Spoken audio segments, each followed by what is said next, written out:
Good afternoon guys, mag-blender tayo ng dried leaves from Philippines. Pinadala ng aking pamilya from Philippines kasi maraming malunggay sa bahay, kaya sabi ko mag-dry ng maraming leaves yung mister ko. Tapos pinadala pumunta dito sa Kuwait yung aming kapitbahay. Kaya yan, i-blender natin guys. This is dried leaves para maging tea, malunggay tea. Yan guys, oh. Gawin nating powder yung dried leaves. From Philippines, thank you so much sa padala mo. Padala ng aking mister at pamilya from Philippines guys. Yan, magtiyaga tayong mag-blender. Kasi dito guys, mahal ang malunggay.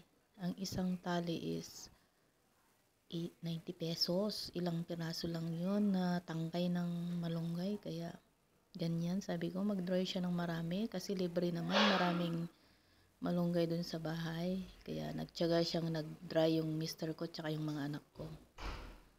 Kasi alam nila yan ang ginagawa ko eh. Mahilig ako sa malunggay tea.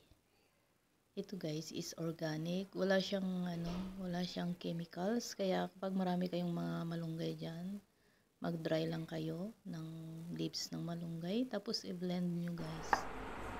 Masarap ito, tsaka more on benefits sa ating katawan kasi ang malunggay is marami siyang benefits.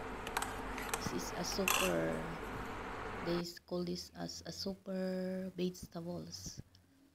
Yeah, maganda talaga ang tea. Malunggay tea. Organic siya, guys. Yan, di ba? Ang dami. Oh. Dami niya. Medyo matagal na rin yan gamitin ko. Kasi everyday 1 or 2 to 2 cups. And 1 spoon in 1 cup. Yan, oh. Diyan ko ilalagay sa isang garapon para stock. Thank you so much for watching my video. Hope you like it and God bless us all. Thank you and God bless us all. Try nyo to guys kasi organic siya, good for our body. At saka maraming benefits talaga ang malunggay guys. You can search. Maraming benefits kaya good sa ating katawan. God bless us.